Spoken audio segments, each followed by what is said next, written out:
Welcome to magnet brains. ये है वो प्लेटफॉर्म जहां आपको मिलता है कंटेंट फ्री किंडरगार्टन से लेके ग्रेड 12 तक, हिंदी में भी और इंग्लिश में भी। तो मैम आज क्या लेके आए हैं? आज मैं लेके आई हूँ बहुत इंपॉर्टेंट सीरीज। कौन सा? फ्रीक्वेंटली आस्क्ड क्वेश्चंस की। हम चैप्टर बाय चैप्टर इसको स्टडी करेंगे। आज हम पढ़ने वाले हैं chapter 8 human health and disease के बारे में। पर हम इसी सेक्शन को मतलब फ्रीक्वेंटली आस्क्ड क्वेश्चन को 3 इसमें डिवाइड करेंगे।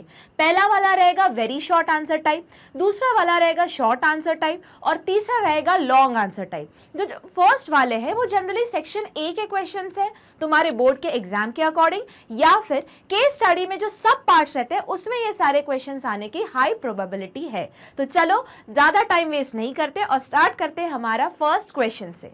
पहली कैटेगरी ले रहे हैं ना स्टूडेंट्स, हम ले रहे हैं वेरी शॉर्ट आंसर की, एकदम छोटे छोटे। तो नाम से ही पता चल रहा है कौन से सेक्शन में जाएंगे। देखो अब तुम्हें थोड़ा बहुत आइडिया लगने लगा होगा। तो जो वेरी शॉर्ट है, जो ज्यादा से ज्यादा 1 लाइन 2 लाइन में खत्म हो जाएंगे, तो वो जाएगा तुम्हारा सेक्शन ए में। अब बोलोगे मैम एग्जाम में सेक्शन ए तो 2 मार्क्स का रहता है, तो इतना ऐसा 2 मार्क्स मिलेगा क्या? नहीं बाबा, इसका तो सिर्फ आधा मार्क्स या ज्यादा से ज्यादा 1 मार्क की वैल्यू है। इसका मतलब क्या हुआ? इसका मतलब ये है कि ये क्वेश्चन तो रहेगा, साथ में कॉम्बिनेशन में इसका कुछ सब पार्ट भी रहेगा। ठीक है, तो चलो स्टार्ट करते हैं क्वेश्चन नंबर 1 से। वापस वही स्ट्रैटेजी हम फॉलो करेंगे जो हमेशा से करते हैं। कौन सी स्ट्रैटेजी मैम? कीवर्ड्स को अंडरलाइन करना है क्वेश्चन में। कीवर्ड्स जैसे ही देखे उसके बाद क्या करना है? मेमोराइज करना है कि उससे रिलेटेड तुमको क्या क्या आता है। हार्डली 5 सेकेंड्स लगते हैं, क्योंकि बहुत अच्छे से पढ़ के जाओगे तो फटाफट याद आ जाएगा। उसके बाद क्या करना है? पूरा क्वेश्चन पढ़ना है और आंसर तो उसके पहले ही निकल आता है। तो देखो पहला क्वेश्चन क्या बोल रहा है, नेम द डायग्नोस्टिक टेस्ट। तो कीवर्ड क्या है? किसका पूछ रहे हैं? डायग्नोस्टिक टेस्ट, मतलब जिससे तुम क्या करोगे? डायग्नोसिस करोगे। बेसिकली ये वो टेस्ट है जब भी तुम डॉक्टर के पास जाते हो, प्रिस्क्रिप्शन में कोने पे वो ऐसे कुचर कुचर कुछ लिखते हैं, कुछ नहीं लिखते भैया, ये डायग्नोस्टिक टेस्ट के बारे में लिखते हैं ब्लड टेस्ट। अगर मलेरिया हो गया तो कुछ और लिखते हैं। तो ये जो अलग ऐसे लिखते हैं मलेरिया टेस्ट, है ना। अगर टाइफॉइड हो जाए, देखो वही क्वेश्चन पूछ रहे हैं, विच कंफर्म टाइफॉइड, तो क्या लिखा जाता है उस प्रिस्क्रिप्शन में कोने में? Widal test recommended. तो यही पूछ रहे हैं, देखो जरा। तो बता रहे हैं तुमको diagnostic test which confirm typhoid. तो चलो अब जैसे तुमने देखा, बोलो मैम हमने डायग्नोस्टिक टेस्ट देखा, टाइफॉइड देखा, तो हमको 3 चीजें सबसे पहले याद आनी चाहिए। बताओ क्या? टाइफॉइड किसकी वजह से होता है? जल्दी बताओ। पैथोजन का नाम साल्मोनेला टिम्फाई, याद आया? ओके, उसके बाद डिटेक्ट कैसे करते हैं हम इसको? तो हम करते हैं विडाल टेस्ट से। तो यही तो आंसर है, यही तो पूछ रहे हैं, डिटेक्शन का मेथड ही तो पूछ रहे हैं। तो देखो, name the diagnostic test which confirm typhoid. तो diagnostic test which confirm typhoid is Widal test. अब तुम बोलोगे मैम ये तो एक आंसर एक वर्ड का हुआ, कहाँ आएगा ये? वापस अगर केस स्टडी में उठा के उन्होंने लंबा चौड़ा कोई पैरा दे दिया तो उसके अंदर होते हैं सब पार्ट्स। तो सब पार्ट्स में से एक क्वेश्चन रहेगा इसी पे। 2 साल पहले जो तुम्हारा बोर्ड आया था उसमें उन्होंने पूरा वही कहानी लिख के दे दी कि ऐसा कुछ हो रहा है वैसा कुछ हो रहा है, और फिर उसका एक सब पार्ट था जिसकी वैल्यू सिर्फ आधे मार्क की ही थी। तो बोलोगे मैम आधे मार्क के लिए क्या लड़ना? अरे फुल के फुल लाने हैं कि नहीं? तो आधे मार्क के लिए भी लड़ना है। ठीक है, तो टाइफॉइड का बताओ जल्दी। कंफर्मेटरी टेस्ट क्या है? अब केमिस्ट्री में होता तो हम बोलते कंफर्मेटरी टेस्ट, हम यहाँ क्या बोलेंगे? बायोलॉजी पढ़ रहे हैं, मोर स्पेसिफिकली बीमारियों के बारे में पढ़ रहे हैं, तो कंफर्मेटरी ना बोल के हम बोलेंगे एक डायग्नोस्टिक टेस्ट जिससे डायग्नोसिस हो रहा है। तो क्या है उसका? Widal test. ठीक है, याद रहेगा। वापस अगर तुमको आंसर में क्वेश्चन में ये पूछा जा रहा है तो आंसर में कैसे लिखोगे? तुम इतना भी लिखोगे ना विडाल टेस्ट तो मार्क्स तो भैया उतने ही मिलेंगे जितना इसका मार्किंग स्कीम में लिखा होगा। चलो अगले क्वेश्चन पे मूव करते हैं। क्वेश्चन नंबर 2, Why is, वापस आंसर मत देखो, पहले क्या देखोगे? कीवर्ड्स, उसके बाद रिकॉल करोगे 5 सेकेंड्स में और उसके बाद खुद ही आंसर निकल आएगा। Why is secondary immune response? तो क्या हुआ तुम्हारा पहला कीवर्ड? सेकेंडरी इम्यून रिस्पॉन्स मोर, क्योंकि क्वेश्चन क्या पूछ रहे हैं? मोर क्यों है ना। Why is secondary immune response more intense than the primary immune response in human? तो पहले तो याद करो कि प्राइमरी और सेकेंडरी इम्यून रिस्पॉन्स में डिफरेंस क्या है। याद करो जब मैंने 1 शॉट पढ़ाया था तो उसमें मैंने डिफरेंस बताया था, नहीं याद आ रहा है? चलो कोई बात नहीं, रिकॉल करते हैं। तो प्राइमरी इम्यून रिस्पॉन्स मतलब जैसे मैं हूं, सपोज कर रहे हैं, मेरे को बीमार पड़ने का कोई शौक नहीं, मैं एग्जाम्पल बता रही हूं। सपोज करो पहली बार कोई कंटामिनेशन आ रहा है, माइक्रो ऑर्गेनिज्म आ रहा है, मैंने इनहेल कर लिया, चला गया अंदर और मैं बीमार, बहुत बीमार हो गई। ठीक है, एग्जाम्पल ले रहे हैं वापस। तो अब क्या होगा, पहली बार मेरी बॉडी उस पर्टिकुलर पैथोजन से फेस टू फेस आई, अब उससे लड़ने के लिए वो अपना डिफेंस सिस्टम बना रही है। डिफेंस सिस्टम बना रही है मतलब क्या, एंटीबॉडीज बना रही है। पर एंटीबॉडी का प्रोडक्शन अगर को हमारी बॉडी फर्स्ट टाइम उसके साथ फेस कर रही है तो वो बनाते बनाते ही 2-3 महीने लग जाते हैं। तो जल्दी बताओ, प्राइमरी इम्यून रिस्पॉन्स कैसे होता है, स्लो होता है, क्योंकि हम फर्स्ट टाइम लड़ाई कर रहे हैं ना किसी के अगेंस्ट। तो हम क्या करेंगे, हिट एंड ट्रायल मेथड करेंगे। अच्छा, इसको मशीन गन से मारते आता है कि नहीं, नहीं मर रहा, चलो बोफोर्स तोप लाओ, इससे मारते आता है कि नहीं मर रहा, चलो मिसाइल निकालो, इससे मर रहा है क्या। तो ये एक्चुअल में बॉडी में मिसाइल विसाइल नहीं है, एक्चुअल में बॉडी में क्या बनता है, उसके अकॉर्डिंग क्या डिजाइन होता है, एंटीबॉडी। तो जल्दी बता, एंटीबॉडी कौन बनाता है, बी लिम्फोसाइट। बिल्कुल सही। तो बी लिम्फोसाइट की हेल्प कौन करता है, TH। तुम्हारी बुक में सिर्फ T दिया है, पर अपन को और स्पेसिफिक जाना है क्योंकि मार्क्स अच्छे लेके आने, क्योंकि एक जगह सिर्फ TH के बारे में मेंशन है, वही है तुम्हारा क्वेश्चन। तो TH लिम्फोसाइट मदद करती है। अब पूरी कहानी याद आ गई। ठीक है मैम, फिर सेकेंडरी रिस्पॉन्स क्यों अलग है, अब बताओ। सेकेंडरी रिस्पॉन्स मतलब वही पैथोजन आया क्या दोबारा, है ना, पार्ट 2 करके आया कि अब मैं वापस आ गया, पर उसको ये नहीं पता हमारी बॉडी ने क्या बना लिया है उसके अगेंस्ट। पूरा डिफेंस सिस्टम रेडी है, बस वो कहां वेट कर रहा है, सारे के सारे WBC कहां पे वेट कर रही है, हमारी सेकेंडरी लिम्फोइड ऑर्गन में। याद करो, मैं सारे टर्म्स तुम्हें उसी पैटर्न में सिखा रही हूं। तो सेकेंडरी लिम्फोइड ऑर्गन में वो मैच्योर होके बैठी हैं सिर्फ अटैक करने के लिए। तो आने दो। अब WBC में मोर स्पेसिफिकली याद करो, WBC तुमने कितने टाइप की पढ़ी थी, 2 टाइप की। जल्दी बताओ कौन कौन सी, तुम्हारी ग्रैन्युलोसाइट जिसमें क्या होता है, ग्रैन्युलोसाइट। दूसरी कौन सी होती है, ए ग्रैन्युलोसाइट जिसमें ग्रैन्यूल्स नहीं है। ग्रैन्यूल्स का मतलब है कुछ डॉट्स, है ना, डॉट्स या कुछ ग्रेन्स जैसा स्ट्रक्चर। ओके, ए ग्रैन्युलोसाइट। अब बोलोगे मैम ये तो अभी नहीं पढ़ा है, क्योंकि ये हमने 11th में पढ़ रखा है, ये CBSE मान के चल रहा है तुमको आता है। ग्रैन्युलोसाइट्स में बताओ कौन सी 3 आती है, नहीं याद आ रहा, इओस्नोफिल, basophil, neutrophil.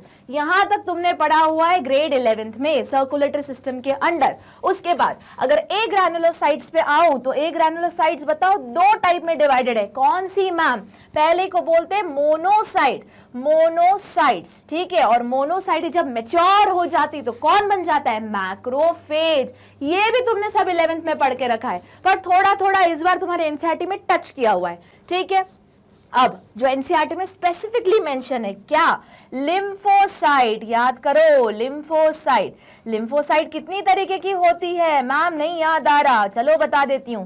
B lymphocyte, T lymphocyte. तो बी ही है भैया वो जो क्या है, हमारी फैक्ट्री है। कौन सी फैक्ट्री, वेपन फैक्ट्री। अब बॉडी में वेपन का नाम क्या है, एंटीबॉडी।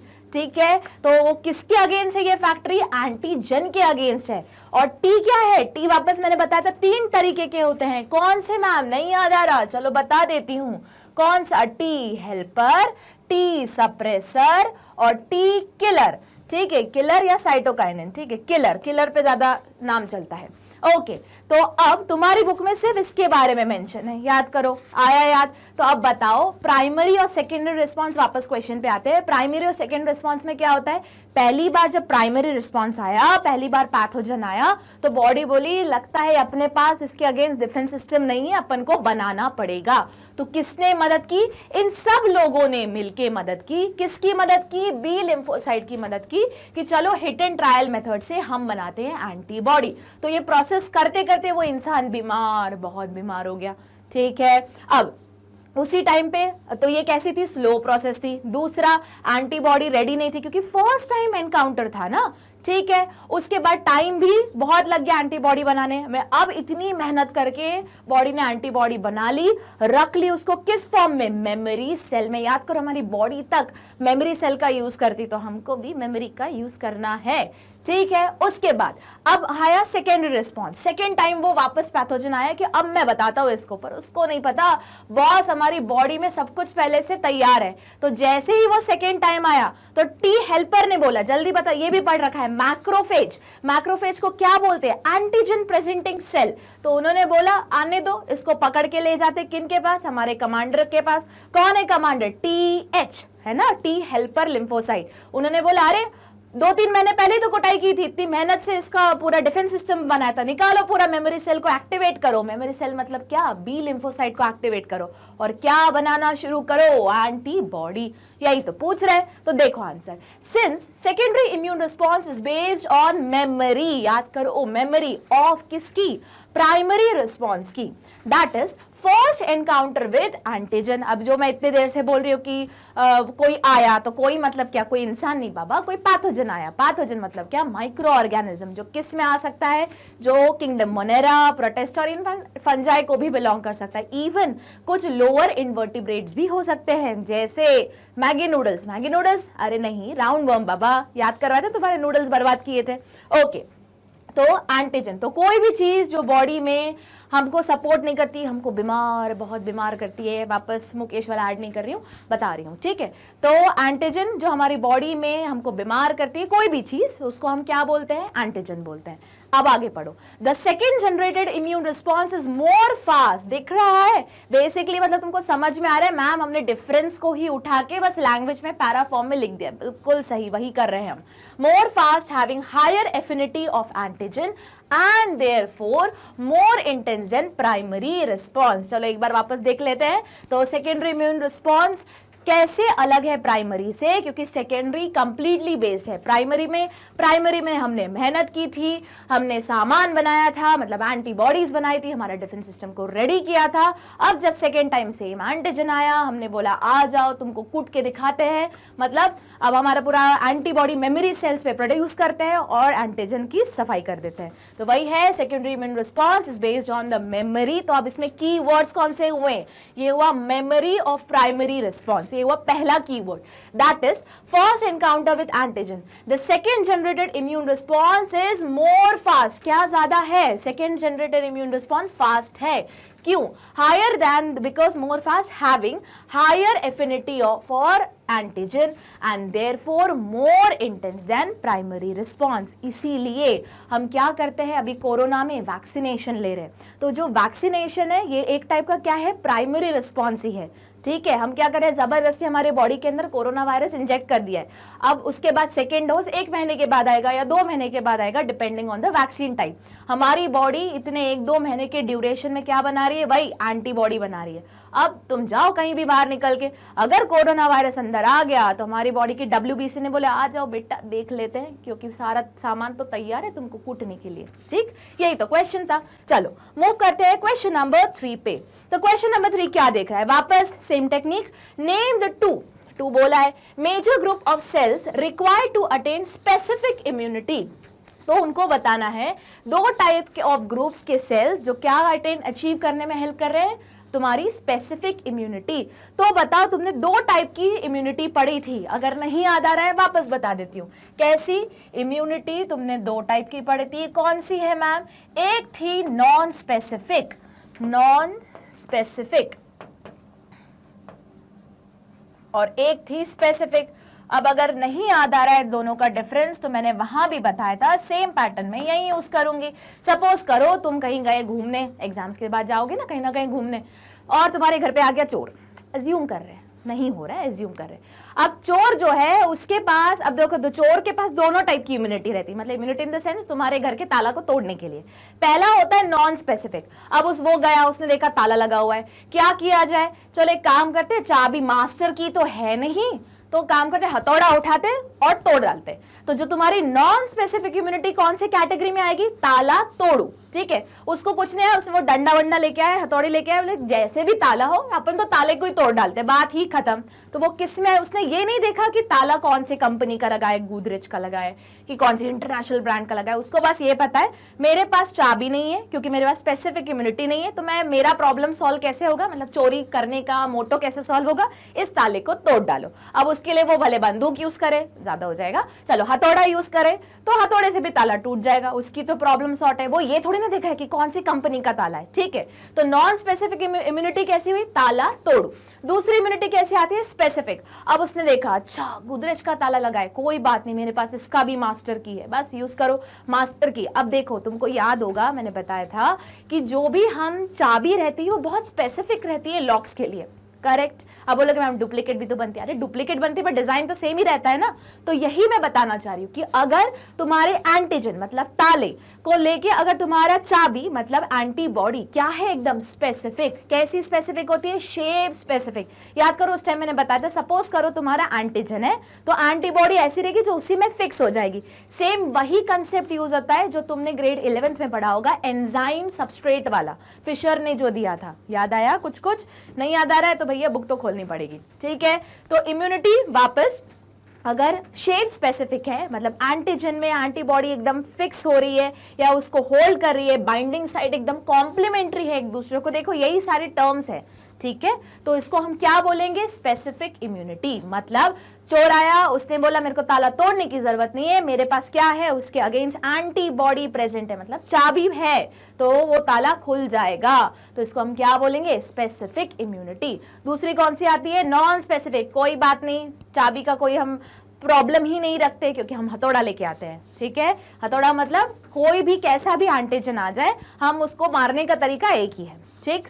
अब तुमको याद है कि जो एंटीबॉडी प्रोड्यूस होती है वो बहुत स्पेसिफिक रहती है हर एंटीजन के मुकाबले, इसीलिए वैक्सीनेशन ज्यादा बेटर तरीका होता है किसी भी तुम्हारे पैथोजन से फाइट करने का, ठीक है। अब यही पूछ रहे वो बता रहे, बताओ ऐसे दो ग्रुप्स ऑफ सेल जो किसके लिए रिस्पॉन्सिबल है, तुम्हारी स्पेसिफिक इम्यूनिटी के लिए। तो इतने देर से मैं क्या बोल रही हूँ, स्पेसिफिक इम्यूनिटी क्यों आती है, जल्दी बताओ। मैंने बोला एंटीबॉडी प्रोड्यूस होती है। तो एंटीबॉडी भैया कौन बनाता है, बी लिम्फोसाइट। उसकी हेल्प कौन करता है, टी लिम्फोसाइट। हो लो आ गया तुम्हारा आंसर, देखते हैं। B lymphocyte and T lymphocyte are two major group of cell required to attain specific immunity। इसका मतलब ये हुआ मैम, जो थोड़ी देर पहले आपने फ्लो चार्ट बनाया था, एकदम सही सोच रहे हो। उसमें जो सिर्फ लिम्फोसाइट है वो तुम्हारा रिस्पॉन्सिबल है स्पेसिफिक इम्यूनिटी के लिए, और जो भी कुछ आपने पहले लिखा था मतलब क्या, तुम्हारा इओसिनोफिल, बेसोफिल, न्यूट्रोफिल और मोनोसाइट, चारों के चारों किसके लिए रिस्पॉन्सिबल है, नॉन स्पेसिफिक के लिए। बिल्कुल सही सोच रहे हो। तो यहीं से तुमको दो चीजें समझ में आ गई कि अगर क्वेश्चन उन्होंने बोला, इसी को ट्विस्ट करके चेंज कर डाला, उन्होंने बोला name the two major group of cell required to attain non specific immunity. देखो एक ही क्वेश्चन से दूसरा क्वेश्चन बन जाएगा, तो उसमें आंसर क्या आएगा, वो जो फ्लो चार्ट में जो भी कुछ बच गया, एओसिनोफिल, बेसोफिल, न्यूट्रोफिल, उसके बाद मोनोसाइट, सब उठा के किसमें लिख दोगे, नॉन स्पेसिफिक इम्यूनिटी में।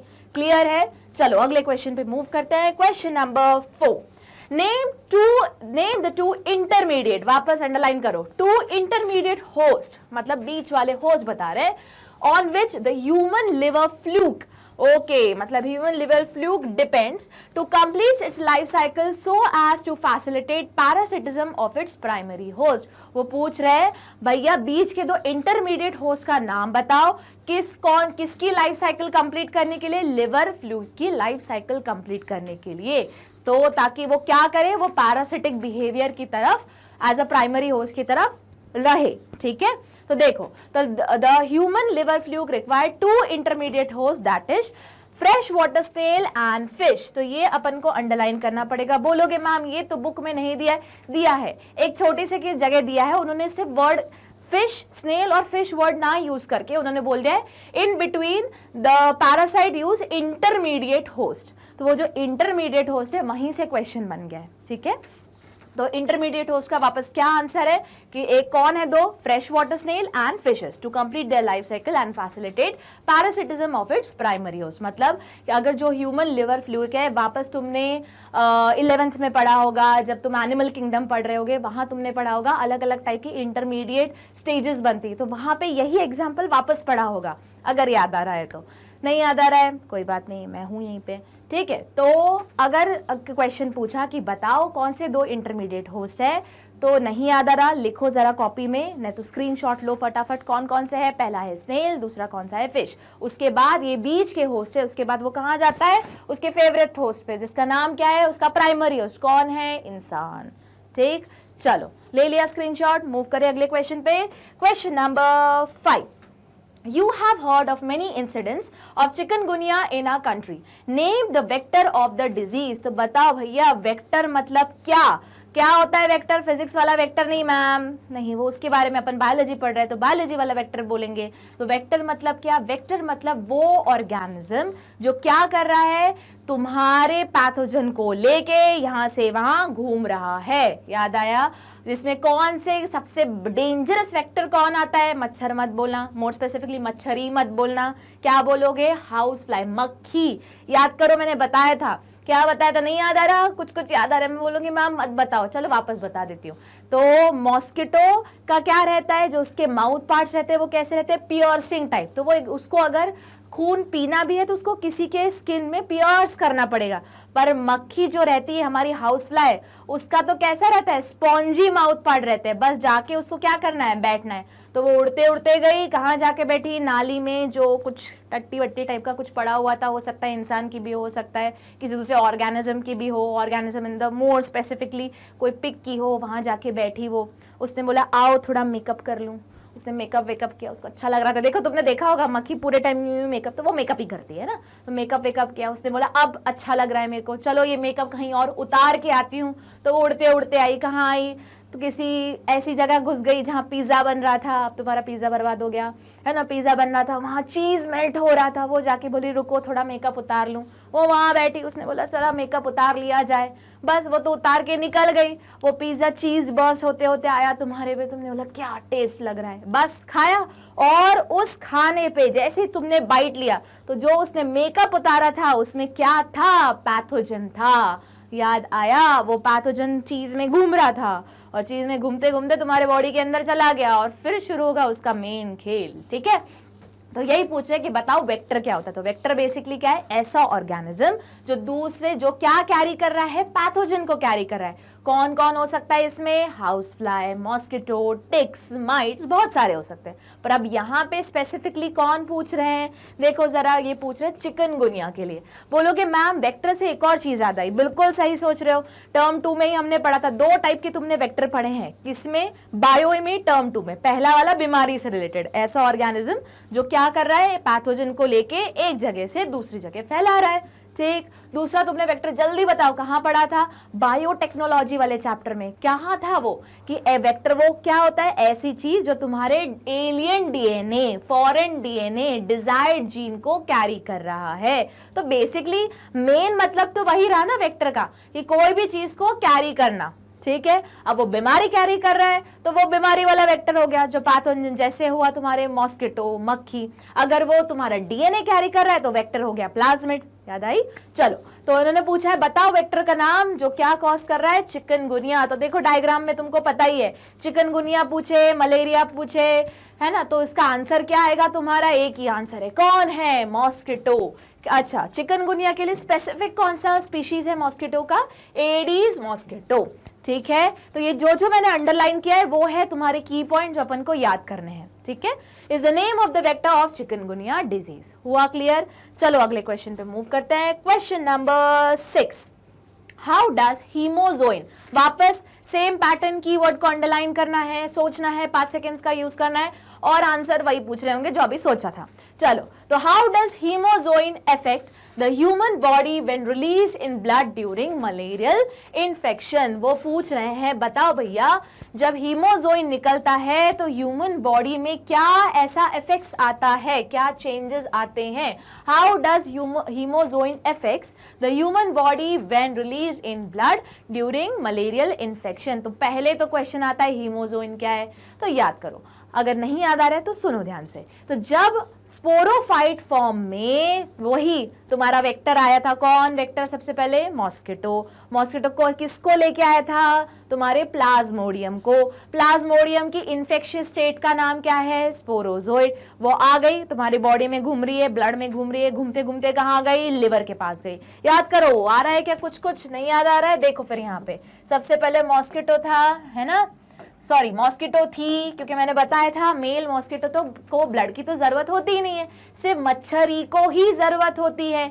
क्यों? क्योंकि उसको क्या करना है? अपने एग्स ले करने हैं, फर्टिलाइजेशन करवाना है तो उसको कैसा ब्लड चाहिए, ऑक्सीजन और न्यूट्रिशन रिच ब्लड चाहिए, तो उसके लिए कौन उसके पास दो बेहतरीन ऑप्शंस है, वो सारे ऑर्गेनिज्म जो कौन सी कैटेगरी में आते हैं, होम्योथर्मिक, या फिर देखो दूसरे चैप्टर के नाम शुरू करेंगे, है ना, होम्योथर्मिक, या फिर दूसरा नाम बताओ रेगुलेटर, एक और नाम बताओ वार्म ब्लडेड ऑर्गेनिज्म। बिल्कुल सही। अब तो मॉस्किटो ने क्या किया, किसी से वो प्लाज्मोडियम स्पोरोजोइट फॉर्म में लेके आई जो उसके सलाइवरी ग्लैंड में वेट कर रहा है। जैसे ही मॉस्किटो ने काटा, वो जो स्पोरोजोइट है, ये भी क्या है क्वेश्चन, स्पोरोजोइट, वो कहाँ ट्रैवल किया, उस इंसान के ब्लड में घूमने लगा। घूमते घूमते वो सबसे पहले कहाँ जाएगा, वहीं जो है तुम्हारे बॉडी का बिजिएस्ट ऑर्गन। बॉडी का बिजिएस्ट ऑर्गन कौन सा है, ब्रेन मत बोलना, लिवर है, ठीक है। Liver is the most busiest organ of our body. तो वो कहाँ गया, उसने बोला हम सबसे पहले हम बिजिएस्ट ऑर्गन के पास जाएंगे, लिवर के पास। तो वहां गया वो लिवर के पास, क्या किया, लिवर सेल पे अटैक किया, घुस गया अंदर, फिर क्या किया, एसेक्सुअली रिप्रोड्यूस किया। यहाँ पे क्या हुआ, एसेक्सुअल रिप्रोडक्शन। तो इसी को क्या बोलते हैं, उसने बहुत सारा मल्टीपल फिजन किया, मोर स्पेसिफिकली तो इसको बोलेंगे लिवर शाइजोगोनी। याद करो, सब समझाया था वन शॉट में, ठीक है। उसके बाद बहुत सारे सेल्स आ गए। अब सेल्स नहीं, एक सेल को तोड़ के बहुत सारे प्लाज्मोडियम अपने फॉर्म में आ गए, है ना, वो अब रेडी है अटैक करने के लिए। उसके बाद वो घूम के कहाँ गए, वापस ब्लड में आए। उन्होंने बोला अब हम ब्लड पे अटैक करेंगे, ब्लड में भी उस पे अटैक करेंगे जो ऑक्सीजन लेके जा रहा है। कौन ऑक्सीजन लेके जाता है, आरबीसी। तो अब लिवर शाइजोगोनी के बाद क्या शुरू होगा, आरबीसी शाइजोगोनी, मतलब अब वो आरबीसी के अंदर घुसेंगे, वहां पे एसेक्सुअली रिप्रोड्यूस करेंगे और बहुत खुद के बहुत सारा नंबर बनाएंगे, प्रोजेनी बनाएंगे।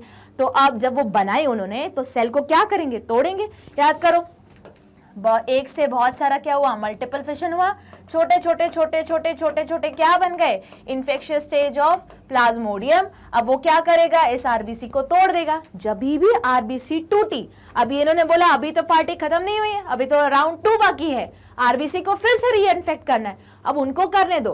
पर हुआ क्या, जब ये आरबीसी टूटी, तो आरबीसी टूटी तो क्या हुआ, वहां से केमिकल रिलीज हुआ। नाम क्या है उस केमिकल का, यही जो क्वेश्चन में पूछ रहे हैं, हीमोजोइन, यही तो पूछा जा रहा है। तो अब बताओ, उन्होंने बोला है कि बताओ, अब देखो कहानी कब से शुरू हो चुकी है, ऑलरेडी तुम्हारे बॉडी में बहुत सारे चेंजेस शुरू हो चुके हैं, पर तुमको समझ में नहीं आ रहे, क्यों, क्योंकि सिम्टम्स नहीं आए अभी तक। मलेरिया आ चुका है, मलेरिया मतलब मलेरिया कॉजेटिव एजेंट आ चुका है, अंदर तबाही मचा रहा है। सबसे पहले जाके उसने लिवर सेल्स की बैंड बजा दी, फिर बाहर निकला, फिर आरबीसी की बैंड बजाई। जैसे ही आरबीसी टूटी, उसने बोला अभी हम वापस पार्टी करेंगे। पर जब आरबीसी टूटी तो क्या निकला, एक केमिकल निकला, मोर स्पेसिफिकली क्या निकला, हीमोजोइन निकला। और यहाँ पे फर्स्ट सिम्टम आना स्टार्ट होगा। इस हीमोजोइन के कारण तुमको क्या होने लगेगा, ठंड लगने लगेगी ना, चिल्स, और उसके बाद एकदम हाई टेम्परेचर, फिर ठंड लगने लगेगी, फिर हाई टेम्परेचर। तो यही पैटर्न चलता रहेगा। तो ये हमें किससे पता चला, जब क्या रिलीज हुआ था, हीमोजोइन। यही तो पूछ रहे हैं। देखो, the release of toxic hemozoin, अब ये कैसा रहता है, पॉइजनस रहता है ना, टॉक्सिक रहता है। The release of toxic hemozoin by the ruptured RBC during malarial infection accounts for recurrence of high fever and chill every 3rd and 4th day. आई कहानी समझ में, याद आ गया।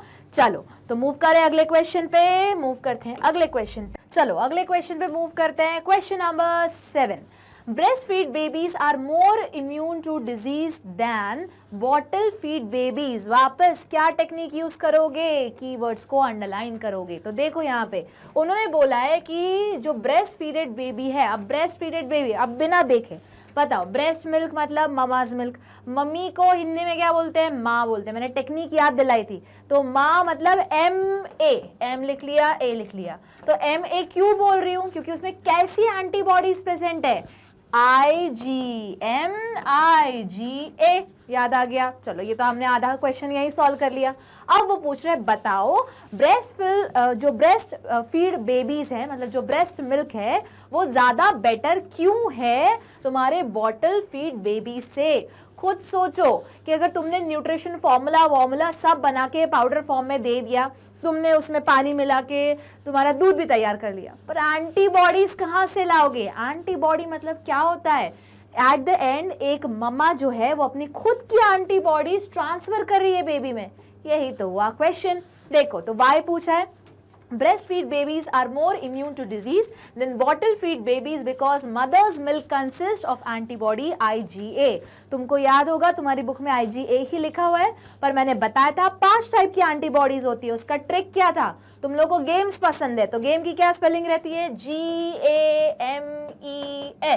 तो उसमें से जो M और A है वो किस में होता है? माँ में, है ना। माँ मतलब मदर्स मिल्क में होता है। तो यहाँ पे IgA लिखा है, पर चाहो तो क्योंकि सिंस तुम्हारी NCERT के पॉइंट ऑफ व्यू से बना हुआ है तो उसमें IgA के बारे में मेंशन है। तुम चाहो तो IgM के बारे में भी लिखोगे, गलत नहीं है वो, ठीक है। तो IgA which are not available in the case of bottle feed babies. तो डायरेक्ट ना पूछ के उन्होंने थोड़ा सा घुमा के पूछ लिया।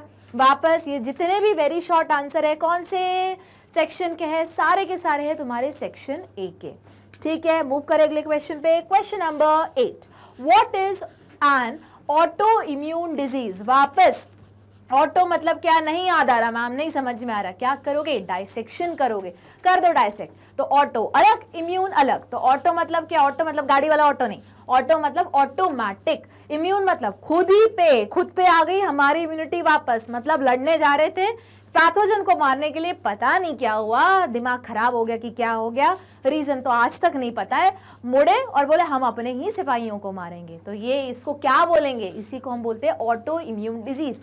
ऐसी बीमारी जिसको हमको रीजन नहीं पता है, और रीजन तो पता ही नहीं है, साथ में वो क्या करेंगे? जाते जाते नहीं पता, मारने जा रहे पैथोजन को, मुड़ गए और अपनी खुद की ही WBCs, मतलब हो सकता है मुड़ के बी लिम्फोसाइट जो एंटीबॉडी बनी है वो खुद के ही इओसोफिल, बेसोफिल, न्यूट्रोफिल, मोनोसाइट को ही डिस्ट्रॉय करने लगे, या फिर खुद के ही नॉर्मल जो सेल्स है उस पर्टिकुलर जगह के, पर्टिकुलर टिश्यू या ऑर्गन के, उनको डिस्ट्रॉय करने लगे। यही तो पूछ रहे हैं। देखो, give one example, the abnormal response of an immune system in which it fails to recognise. क्योंकि क्या नहीं पहचान पा रहे कि खुद का क्या है भैया, खुद का क्या नहीं, कौन अपना है कौन पराया है, यही नहीं पहचान पा रहे। तो द एबिलिटी, कौन सी ability? Self and non self की जो रिकॉग्निशन पावर है वो क्या हो गई? ये खो सी गई है ना।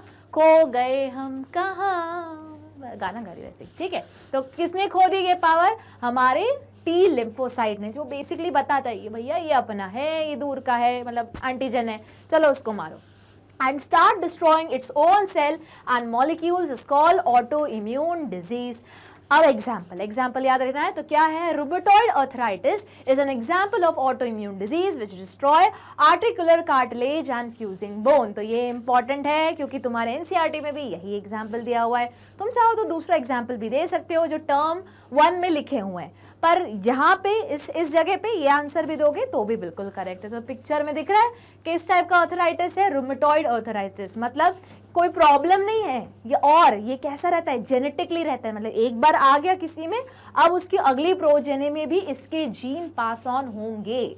मतलब रीजन तो पता नहीं, बस खुद की सेल हो चुकी हैं, पगला चुकी हैं और पलट के खुद के ही सेल्स को मारने लगी, क्योंकि वो भूल चुकी हैं खुद का कौन है और पराया कौन है।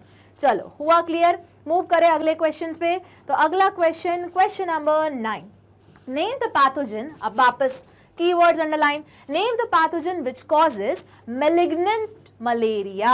अब याद करो, मैलिग्नेंट मलेरिया, मलेरिया तुमने पढ़ा था अच्छा नहीं याद आ रहा मैम, क्या करेंगे? मैलिग्नेंट का क्या मतलब है? कहीं याद आ रहा है? तुमने कहीं पढ़ा था? नहीं याद आ रहा, याद करो। ट्यूमर्स जब मैंने पढ़ाया था तो हमने 2 टाइप के ट्यूमर्स पढ़े थे। हम सिर्फ वर्ड्स लेंगे, ठीक है। एक को बोलते थे बेनाइन, एक को बोलते थे बेनाइन ट्यूमर, दूसरे को क्या बोलते थे? Malignant tumour. तो जल्दी बताओ इन दोनों में से डेंजरस कौन सा था? Malignant tumour. अब देखो, मैलिग्नेंट मतलब डेंजरस। अब ऐसा मलेरिया जो डेंजरस है, डेंजरस मतलब क्या? डेथ हो सकती है। तो याद करो, तुम्हारी बुक में 3 टाइप के उन्होंने सब स्पीशीज के बारे में बताया था। प्लाज्मोडियम, जल्दी बताओ। ओवेल के बारे में मेंशन नहीं था। फिर फैल्सीपैरम, एक और बताओ मलेराई, याद आया? और प्लाज्मोडियम वाइवैक्स। नहीं याद आ रहा है तो लिखो कहीं प्लाज्मोडियम, मैं पी लिख रही हूँ प्लाज्मोडियम के लिए, पहले मैं पूरा लिख रही हूँ। तो जीनस है तो हमेशा कैपिटल से, ठीक है। प्लाज्मोडियम तुम्हारा था वाइवैक्स। जब भी लिखो क्या करोगे? सेपरेटली अंडरलाइन, सब 11th में पढ़ रखा है। दूसरा प्लाज्मोडियम तुम्हारा क्या था? ओवेल, जो तुमने एनसीईआरटी में नहीं पढ़ा है, मैंने पढ़ा है, ठीक है। फिर एक और कौन सा था, प्लाज्मोडियम फैल्सीपैरम,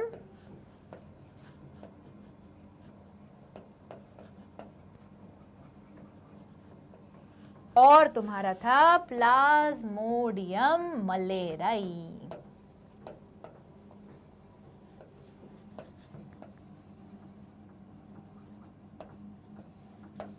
ठीक है, याद आया, यही सारे हमने नाम पढ़े थे।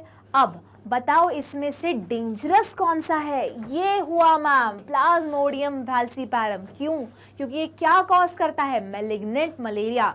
ऐसा मलेरिया जिससे क्या हो सकता है? इंसान की मौत हो सकती है। यही तो क्वेश्चन पूछा है। देखो, name the pathogen which causes malignant malaria. The pathogen which causes malignant malaria is Plasmodium falciparum. अगर इसी जगह पे वो क्वेश्चन पूछ लेते कि name the pathogen which causes malignant, की जगह पे क्या वर्ड यूज करना था? बेनाइन मलेरिया, या फिर जिससे डेथ नहीं होती, non serious kind of malaria. तो फिर उस केस में तुम ये चाहो, ये चाहो, ये चाहो, कुछ भी लिख देते, सारे सही होते। चलो मूव करते हैं अगले क्वेश्चन पे। तो क्वेश्चन नंबर आते हैं हम 10 पे। Which microorganism is used to produce the hepatitis B vaccine? अब वो पूछ रहे हैं बताओ कौन से माइक्रो ऑर्गेनिज्म से तुम प्रोड्यूस करवाते हो क्या हेपेटाइटिस बी की vaccine? The microorganism which is used to produce hepatitis B vaccine is yeast. तो अपन को ये याद रखना पड़ेगा, बुक में सिर्फ ईस्ट एग्जाम्पल दिया है, उसमें एक लाइन लिखी है, east is also use for production of many type of antibiotics. बस उन्होंने को ज़्यादा मेंशन नहीं किया है, तो अपन इतना इन डिटेल नहीं जाएंगे, बट हाँ एंट्रेंस एग्जाम के लिए पढ़ रहे हो तो इन डिटेल सब पढ़ना पड़ेगा। ठीक है, मूव करें अगले क्वेश्चन पे। चलो तो देखते हैं अगला क्वेश्चन क्या बोल रहा है। Question number 11, when does a human body elect an anamnestic response? मतलब बताओ ऐसा रिस्पॉन्स जिसमें क्या होगा? प्राइमरी एनकाउंटर हो चुका है, दूसरा एनकाउंटर हो रहा है। तो देखो, second encounter of organism with same antigen और पैथोजन इलेक्ट एनामिनेस्टिक और secondary response which for which body have memory of first encounter. देखोगे इस टाइप का क्वेश्चन हमने स्टार्टिंग में किया था, उसमें लिखा था what is the difference between primary response and secondary response. तो देखो क्वेश्चन वही सेम चल रहा है, पर पैटर्न उन्होंने क्या कर दिया? चेंज कर दिया। अब इसमें मैम याद क्या रखना है? आंसर तो सेम है, नाम बस ये याद रखना है कि सेकेंडरी रिस्पॉन्स का दूसरा नाम क्या है। ठीक है, वापस अब बोलोगे मैम बुक में थोड़ी ना दिया है, दिया नहीं है, पर सेकेंडरी रिस्पॉन्स तो दिया है। तो अगर पेपर का लेवल टफ करना है तो ये चला जाएगा सिंगल मार्कर में, 1 मार्क का क्वेश्चन सेक्शन ए का, और ये दे देंगे। अब तुम पूरे टाइम सोचते रहोगे ये क्या है, पता नहीं, अरे बाबा सेकेंडरी रिस्पॉन्स पूछ रहे। तो सेकेंडरी रिस्पॉन्स कब होता है? जब प्राइमरी ऑलरेडी हो चुका है, उसके खिलाफ हम एंटीबॉडी बना चुके हैं, और बस अब जब सेकेंड टाइम वो आया है हम तैयार बैठे हैं, हम मतलब हमारे WBC। ठीक है, मूव करें अगले क्वेश्चन पे। Question number 12, What is the reason for shivering in malarial patient? देखो सेम क्वेश्चन, अभी थोड़ी देर पहले यही क्वेश्चन अलग तरीके से फ्रेम करके पूछा गया था। क्या था वहां? पूछा था बताओ हीमोजोइन निकलने के बाद what changes you observe in patients। अब यहाँ पे उन्होंने चेंजेस बता दिए और पूछ रहे बताओ ये चेंजेस क्यों दिख रहे हैं। तो देखो जरा answer, the reason for shivering in malarial patient is the reason of toxic substance hemozoin when RBC ruptures after sporozoid infection and causes chilling and high fever। अब तुम पैटर्न देख रहे हो, कंसेप्ट वही है, लैंग्वेज अलग अलग चेंज करके क्वेश्चन पूछे जा रहे हैं। तो इससे हमारा क्या कंक्लूजन निकल रहा है कि प्राइमरी और सेकेंडरी रिस्पॉन्स का डिफरेंस है इंपॉर्टेंट, दोनों की इंडिविजुअल डेफिनेशंस है इंपॉर्टेंट, और दोनों का रीजनिंग है इंपॉर्टेंट। वापस जब नोट्स बनाओगे उसमें कीवर्ड्स ऐड करते चलना। दूसरा, क्या इससे समझ में आया कि जो चिल्स होते हैं, जो फीवर आता है, और जो हीमोजोइन है, इनका रिलेशन भी है इंपॉर्टेंट। ठीक है, चलो मूव करते हैं क्वेश्चन नंबर 13 पे। State 2 different role of spleen in human body. चलो तो बताओ स्प्लीन क्या है मैम? छोटा सा ऑर्गन है, बहुत बढ़िया। दूसरा बताओ इन्फॉर्मेशन मैम, इसको ग्रेवयार्ड ऑफ आरबीसी भी बोलते हैं। सारी आरबीसी मर के वहीं जाती है, मरने वहीं जाती है, मर के दफन वहीं होती है, इसलिए उसका नाम ही है ग्रेवयार्ड ऑफ आरबीसी। कहाँ होता है स्प्लीन? इस जगह पे, देखो यहाँ पे ये पर्टिकुलर लोकेशन है, बाहर की साइड में रखा होता है। बहुत डेलिकेट ऑर्गन है, जोर से अगर पंच मारोगे ना तो रप्चर हो जाएगा, इंटरनल ब्लीडिंग हो जाएगी, पर बहुत काम का ऑर्गन है। क्यों काम का ऑर्गन है? यही तो काम पूछ रहे हैं। देखो, the two roles of spleen in human body are, spleen act as a filter to trap blood borne microorganism. अगर याद होगा कि ये ट्रैप क्यों कर रहा है, क्योंकि तुमने दो टाइप के ये पढ़े होंगे lymphoid organ, primary and secondary. तो सेकेंडरी में तुम्हारा स्प्लीन आता था, वहां क्या होता था, सारे एंटीबॉडी बन गई तुम्हारी बोन मैरो में, फिर निकली बाहर और निकल के कहाँ बैठी, जितने भी तुम्हारी बॉडी के सेकेंडरी लिम्फॉइड ऑर्गन है वहां जाके बैठ गए। अब वो वेट करें, आने दो किसी को, उसकी कुटाई करते हैं, तो उसमें आने दो किसी को, किसी की कुटाई करते हैं। कहाँ हो रहा है ये? स्प्लीन में भी हो रहा है। भी क्यों बोल रही हूँ मैम? क्योंकि बहुत सारे अलग अलग भी ऑर्गन्स है, जैसे टॉन्सिल्स, पेयर्स पैचेस, उसके बाद तुम्हारी बॉडी में क्या है, अलग अलग लिम्फॉइड नोड्स है। याद आया? तो उसमें तुमने स्प्लीन भी पढ़ा था। तो क्या कर रहा है वो? ट्रैप कर रहा है ब्लड बॉर्न माइक्रो ऑर्गेनिज्म को। और जो पहला मैंने बोला ही क्या है वो, लार्ज रिजर्वॉयर ऑफ एरिथ्रोसाइट्स। तभी तो स्प्लीन का दूसरा नाम क्या है, कब्रिस्तान आरबीसी का, मतलब ग्रेवयार्ड ऑफ आरबीसी। ठीक है, चलो मूव करें अगले क्वेश्चन पे। Question number 14, When is a tumor referred to as malignant? देखो थोड़ी देर पहले हमने ट्यूमर पे भी डिस्कशन किया था, तो ट्यूमर याद करो तुमने, मैंने अभी थोड़ी देर पहले बताया था, दो टाइप का होता है, बेनाइन, मैलिग्नेंट। मैलिग्नेंट मतलब हार्मफुल, जिसके अंदर कैसी प्रॉपर्टी है, कैंसरस प्रॉपर्टी है, जो यहाँ वहाँ फैल सकता है। मतलब सेल तो हो गया आई लाइक इट वाला, पगलेट शख्स है ना, अब इसने बोला अब साइड वाले को भी हम अपने जैसा बनाएंगे, उसका न्यूट्रिएंट ले लेंगे। जो हमारी बाउंड्री वाली प्रॉपर्टी है, सेल इन्वेजन प्रॉपर्टी की, जैसे ही एक सेल दूसरे नॉर्मल सेल दूसरे पे टच हो जाती है, वो बोलती है अब ग्रोथ नहीं करनी है भैया। पर ये पगलेट आई लाइक इट वाले सेल को समझ में नहीं आता, वो बोलते भैया हम तो फैलते जाएंगे, खुद के जैसे सबको बनाते चलेंगे। ठीक है, तो यही तो पूछ रहे हैं, बताओ कि ट्यूमर को हम मैलिग्नेंट कब बोलेंगे? देखो, a tumor is referred to as malignant when it starts to grow rapidly and then invade, दूसरे की बाउंड्री में घुस गए, invade and damage the surrounding of a normal tissue। वही नॉर्मल थे, नॉर्मल सेल्स थे, करंट लग गया, करंट नहीं मतलब उनके अंदर कुछ चेंजेस आ गए। जल्दी बताओ कैसे चेंजेस आए? वो प्रोटो ऑन्कोजीन से ऑन्कोजीन में चेंज आ गए। देखो ये मैं तुम्हें जेनेटिकली पूछ रही हूँ ये क्वेश्चन, तो अगर वो ये पूछ सकते हैं कि मैलिग्नेंट ट्यूमर बताओ, ट्यूमर को हम मैलिग्नेंट कब बोल रहे हैं, या ट्यूमर पे क्वेश्चंस पूछ सकते हैं, मतलब बेसिकली वो कैंसर पे क्वेश्चन पूछ सकते हैं, तो उनका भैया प्रोटो ऑन्कोजीन, और ऑन्कोजीन तो एकदम फेवरेट पोर्शन है, पक्का पूछेंगे। ठीक है, चलो आगे बात समझ में। तो कब हम किसी भी ट्यूमर को बोल सकते कि वो मैलिग्नेंट है? वापस इस क्वेश्चन पे स्टार मार्क करो। क्यों मैम? क्योंकि ये अराउंड 4 या 5 साल पहले के क्वेश्चन पेपर में मैंने देखा था। ठीक है, तो उन्होंने पूछा था कि बता ऐसी क्या प्रॉपर्टी है, इसी को थोड़ा अलग करके पूछा था। उन्होंने बोला था बताओ ऐसी कौन सी प्रॉपर्टीज है जब हम ट्यूमर को बोल सकते हैं मैलिग्नेंट, ये तो वही चीज है, या फिर मैलिग्नेंसी ट्यूमर के कैरेक्टरिस्टिक्स बताओ। ये same question same answer, question अलग अलग फॉर्म में पूछ रहे हैं। तो क्या बोलोगे?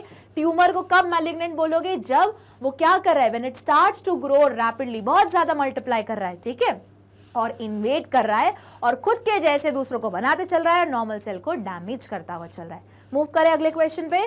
Question number 15, how do interferon protect us? फिर से ये आएगा तुम्हारे क्वेश्चन पेपर के लेवल को टफ बनाने के लिए, ये क्वेश्चन थ्रो करेंगे वो, क्योंकि मेजॉरिटी ऑफ स्टूडेंट्स तुम लोग ये क्वेश्चन या टॉपिक छोड़ के जाओगे, बोलोगे मैम इतना टफ है कौन याद करे, गलती मत करना, फुल एंड फुल लेके आने हैं।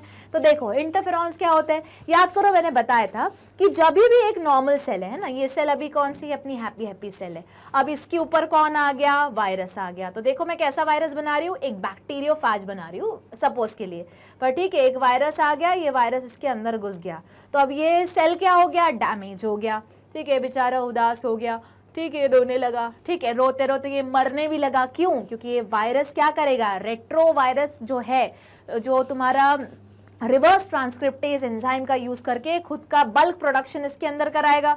वो सेल के अंदर क्या होगा, वो सेल फूट जाएगा, उसके अंदर से उसकी किसकी, वायरस की प्रोजेनी बाहर निकलेगी, तो सेल क्या हो गया, मर गया। तो वो रोते रोते मतलब मरते मरते क्या करते जाएगा, चिल्लाते हुए जाएगा, सबको बताते हुए जाएगा बॉडी में, सुन लो मेरे ऊपर हमला हुआ है, मैं मर रहा हूँ, ठीक है, तो सब लोग अवेयर हो जाओ। तो मतलब ऐसा नहीं होता, ये सब एक्चुअली ऐसे ही होता है पर केमिकल्स के फॉर्म में होता है, ठीक है, सेल सिग्नलिंग के फॉर्म में होता है। तो जो सेल बेचारा जिसके ऊपर वायरस ने हमला किया है, वो मरते मरते बताते जा रहा है मेरे ऊपर हमला हुआ है। किसने किया है हमला, वायरस ने किया है। तो ये किस तरीके से बताएगा, एक केमिकल रिलीज करके। उसी केमिकल का नाम क्या है, इंटरफेरॉन। तो होगा क्या, आसपास के सारे सेल को, अच्छा अच्छा वहां हमला हुआ है, भैया जग जाओ, किसको बुला लो, पुलिस को बुला लो, पुलिस नहीं अपनी आर्मी को बुला लो। और जो आसपास ब्लड में या टिश्यू में बीच में WBC घूम रही होंगी, उनको पता चल जाएगा वहीं हुआ है हमला, चलो चलो सारी सेना लेकर चलो वहीं, चलो अपन अटैक करेंगे। आई कहानी समझ। देखो, interferon produce by virus infected cells protects the non-infected cell from viral infection by inhibiting its replication and making cell resistant to viral infection। तो जितनी भी चीजें मैंने अंडरलाइन की है, ये है कीवर्ड्स।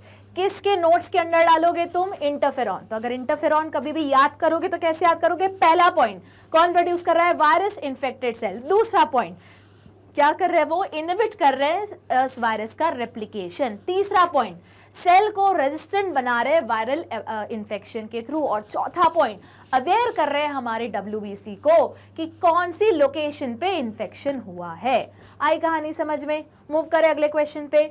चलो तो मूव करते हैं क्वेश्चन नंबर 16 पे। Why does an AIDS patient suffer from many infection? बहुत बढ़िया क्वेश्चन। पहले तो बताओ एड्स का फुल फॉर्म क्या है, एक्वायर्ड इम्यूनो डेफिशिएंसी सिंड्रोम, ठीक है, याद आ गया। बताओ किसके कारण होता है, मैम वो होता है HIV के कारण। तो भैया HIV का जल्दी से फुल फॉर्म बता दो। अब बोलोगे मैम ये पूछ थोड़ी ना रहे, पर जब हम रिवाइज करते हैं, हम यहाँ रिवाइज करने की तो बैठे हैं, तो जब भी रिवाइज करो तो एक चीज पूछ जाओ 10 चीजें याद करो। होता क्या है, उससे तुम्हारा रिविजन होते जाता है। याद रखो, कोई भी एग्जाम में फुल स्कोर करने का तरीका है रिविजन, ठीक है। तो जल्दी बताओ HIV का फुल फॉर्म क्या है, ह्यूमन इम्यूनो आगे आगे deficiency virus, human immuno virus, ये है। मेरे को चैट बॉक्स में लिख के बताओ क्या है इसका HIV का फुल फॉर्म। चलो ये हो गया, मेरे को आ गया समझ में, एड्स होता है HIV के कारण। अब बताओ HIV जो रेट्रो वायरस है, याद आया, रेट्रो वायरस है, किस टाइप में या कौन से सेल में इन्फेक्शन कराता है। 2 सेल्स तुमने पढ़े थे, कौन कौन से, पहला था मैक्रोफेजेस, याद आया, और दूसरा किसको वो कैप्चर करता है, किडनैप कर लेता है, हमारे T लिम्फोसाइट को, उसमें भी स्पेसिफिकली TH को। तो HIV जैसे ही बॉडी के अंदर घुसा, उसने बोला हम क्या करेंगे भैया, हम छोटे मोटे से नहीं लड़ते, हम डायरेक्ट कमांडर को क्या कर लेंगे, किडनैप कर लेंगे, उसको डिस्ट्रॉय कर देंगे। तो HIV कहाँ मल्टीप्लाई या कहाँ ग्रो करता है और कौन से सेल को डैमेज करता है, तुम्हारी डिफेंस सिस्टम के, बॉडी के डिफेंस सिस्टम के कमांडर को। तो कौन है भैया कमांडर, तुम्हारा T हेल्पर। और दूसरा कमांडर को कौन अवेयर करता है कि कुछ इन्फेक्शन आया, पहचानो, इसके अगेंस्ट एंटीबॉडी कैसी बनानी है बताओ, तुम्हारा मैक्रोफेज। क्यों मैक्रोफेज, क्योंकि मैक्रोफेज का ही दूसरा नाम क्या रहता है, APC, है ना, एंटीजन प्रेजेंटिंग सेल। याद आया, लिख दे रही हूं मैं, एंटीजन प्रेजेंटिंग सेल्स, ठीक। अब तो हुआ क्या, आर्मी पूरी तैयार है, मतलब इम्यून सिस्टम पूरा तैयार है, पर इम्यून सिस्टम या आर्मी को एक्टिवेट करके बताने के लिए कि इसके अगेंस्ट ये मिसाइल निकालो, वही गायब है। तो भैया उसके अंदर मतलब आर्मी तो पूरी तैयार है, पर वो काम ही नहीं करेगी। क्यों, क्योंकि कमांडर गायब है। तो ये इंसान को, सिंस उसकी इम्यूनिटी ही वीक हो चुकी है, इम्यूनिटी ही हिट हो चुकी है, तो उसको तो भैया छोटे मोटे वायरल बैक्टीरियल इन्फेक्शन भी हो जाएंगे। यही तो क्वेश्चन है, why does N ads patient suffer from many infection. क्योंकि जब मैं तुम्हें समझा भी रही हूँ, इनफैक्ट तुम जब सुन भी रहे हो, पूरे टाइम तुम्हारे आसपास वायरस, बैक्टीरिया, प्रोटेस्टेंट, सबके स्पोर्स घूम रहे हैं। ये अलग बात है, तुम्हारी इम्यूनिटी तुमको जिंदा रखने के लिए हर सेकेंड फाइट कर रही है। अब इस इंसान की जिसको एड्स हुआ है, उसकी इम्यूनिटी ही वीक हो चुकी है, ठीक है, देखते हैं। AIDS patient suffer from many infection because in AIDS patient the immune system weakens greatly and is unable to fight against any infection. अब देखो, ये तो हुआ जनरलाइज क्वेश्चन। अब उनको टेक्निकल क्वेश्चन पूछना है, तो इसी में वो कॉमन लगा के पूछ देंगे, बताओ एड्स में कौन से सेल्स डैमेज होते हैं, या कौन से सेल्स में सबसे ज्यादा डिस्ट्रक्शन होता है, या कौन से सेल वीकेंड हो गए। तो तुमको मोर स्पेसिफिकली क्या आंसर लिखना है, macrophage and TH cells, lymphocytes. ठीक है, मूव करें अगले क्वेश्चन पे। चलो, question number 17, Why do pollen grain of some flower trigger sneezing in some people? Pollen grain भी लिखा जा सकता है, डस्ट भी लिखा जा सकता है, फिर सॉ डस्ट जो रहता है, भूरा है ना, भूसा भूसा भूरा जो भी है, हर चीज़ की बहुत सारे लोग को अलग अलग टाइप की एलर्जी रहती है। जैसे मेरे को चौक की एलर्जी, जैसे ही मैं चौक के साथ लिखूं मैं छींकना शुरू। क्यों? क्योंकि मैंने क्या बोला, मेरे को एलर्जी है। एलर्जी मतलब क्या, किसी एक पर्टिकुलर सब्सटेंस के अगेंस्ट मेरी बॉडी क्या प्रोड्यूस कर रही है, इम्यून रिस्पॉन्स प्रोड्यूस कर रही है। तो मेरी बॉडी बोल रही है नहीं भैया, इस पार्टिकल को, इस सब्सटेंस को हम नहीं झेल सकते। आई कहानी समझ? देखो, पोलन ग्रेन्स आर एलर्जन। अच्छा, बोलोगे मैम एलर्जन, ऐसे कोई भी सब्सटेंस जो क्या कॉज कर रहे हैं एलर्जी, उनको हम एलर्जेंस बोल सकते हैं। अलग अलग एलर्जेंस हो सकते हैं, जैसे डस्ट हो सकता है, किसी को तीखे की भी एलर्जी रहती है, मतलब जैसे ही घर में तुमने ही देखा होगा, हो सकता है तुम्हारे मम्मी पापा को, हाँ, जैसे ही घर में तीखा कुछ बनना शुरू हुआ और एक जन का छींकना शुरू हो गया, तो उस पर्सन के लिए वो जो तीखा है वो क्या हुआ, एक एलर्जन की तरह काम कर रहा है। ठीक है, उसके बाद बहुत सारे लोगों को पीनट की एलर्जी रहती है, ज़रा सा पीनट खा लेंगे और पूरी बॉडी स्वेल होने लगेगी। हर पर्सन को अलग अलग फिश, उसके बाद सी फूड की एलर्जी रहती है। ठीक है, तो जो भी सब्सटेंस बॉडी में एलर्जी कर रहे हैं तो उनको क्या बोलेंगे, एलर्जेंस। ये सेम वही पैटर्न है। अगर कोई भी चीज़ म्यूटेशन लेके आ रही है तो उसको क्या बोलेंगे, म्यूटाजेंस। अगर कोई भी सब्सटेंस कैंसर कॉज कर रहा है तो उसको क्या बोलेंगे, कार्सिनोजन। सिमिलरली कोई सब्सटेंस अगर एलर्जी कॉज कर रहा है तो उसको क्या बोलेंगे, एलर्जेंस। ठीक, and causes allergy in some people due to release of chemical. अब यहाँ है दूसरा की पॉइंट, एलर्जी क्यों होती है, क्योंकि एलर्जेंस के कारण। एलर्जेंस के कारण क्या, कौन से केमिकल रिलीज होते हैं, हिस्टामाइन एंड सेरोटोनिन। किससे, मास्ट सेल से। तो देखो, इसमें से अगर तुमको नोट्स बनाने हैं तो तुम क्या लिखोगे, एलर्जी डैश करके लिखोगे, किसका क्या बोलते हैं, एलर्जेंस, डैश करके हिस्टामाइन एंड सेरोटोनिन किससे रिलीज हुए, मास्ट सेल से रिलीज हुए। तो इतना तुमको टेक बैक लेना है और याद करना है। ठीक है, मूव करें अगले क्वेश्चन पे।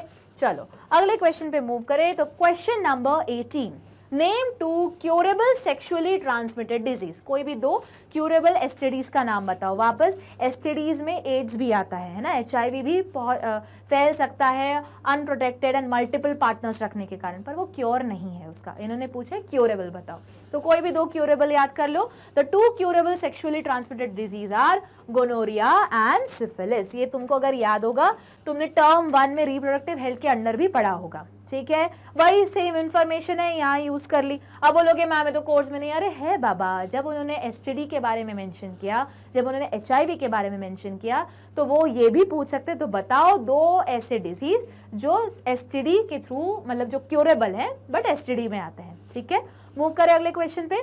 क्वेश्चन नंबर आते हैं हम 19 पे।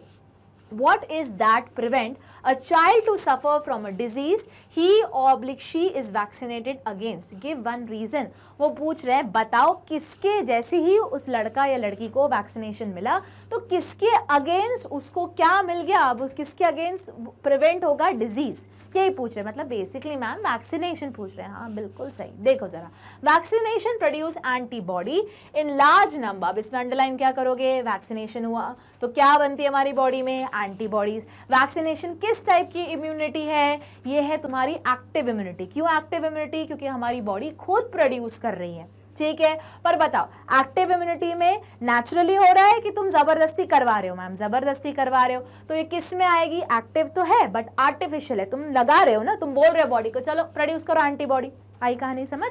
देखो, तो vaccination produce antibody in large number which protect the child by neutralising the pathogenic agents during infection. The vaccine also generate memory B cell and T cell. T में भी अगर मैं specifically बोलूँ तो कौन, TH cell.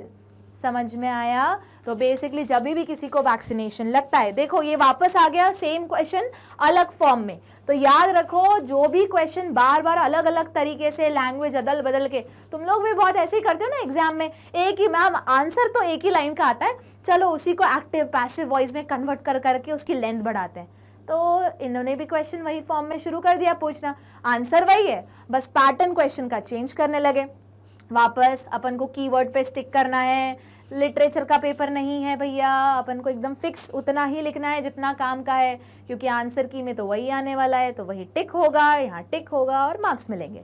तो क्या है, ऐसा किस चीज़ का प्रिवेंशन हो रहा है उस चाइल्ड को जब उसने वैक्सीनेशन लिया, तो ऐसा क्या क्रिएट हुआ बॉडी में, तो बॉडी में क्या क्रिएट हुआ, एंटीबॉडीज, किसके अगेंस्ट, पैथोजन के अगेंस्ट। पैथोजन में भी अगर कोई ऑर्गेनिज्म है, मैम आपने बोला था कोई ऑर्गेनिज्म को पैथोजन बोलते हैं, करेक्ट। ऑर्गेनिज्म मतलब क्या होगा, सेल तो होगा, कम से कम एक सेल तो होगा ही, क्योंकि यूनिसेलुलर है। तो सेल होगा तो सेल मेम्ब्रेन होगा, सेल मेम्ब्रेन होगा तो ऊपर लिपोपॉलीसैकेराइड की लंबी चेन होगी, प्रोटीन्स की चेन होगी, उसी को तो हम एंटीजन बोलते हैं। तो बस हम क्या कर रहे हैं, उसी को पहचानने के तरीका हमने पहचान लिया, उसके अगेंस्ट क्या बना लिया, एंटीबॉडीज बना ली। एंटीबॉडीज कौन बनाता है, तुम्हारा बी लिम्फोसाइट। उसको याद कौन करेगा और या बताएगा कौन, हेल्प कौन करेगा, टी हेल्पर लिम्फोसाइट। यही तो लिखा है, vaccination produce antibody in large number which protect the child by neutralising the pathogenic agent during infection. The vaccine also generate क्या, memory, B and T cell. Move करें अगले question पे। Question number 20.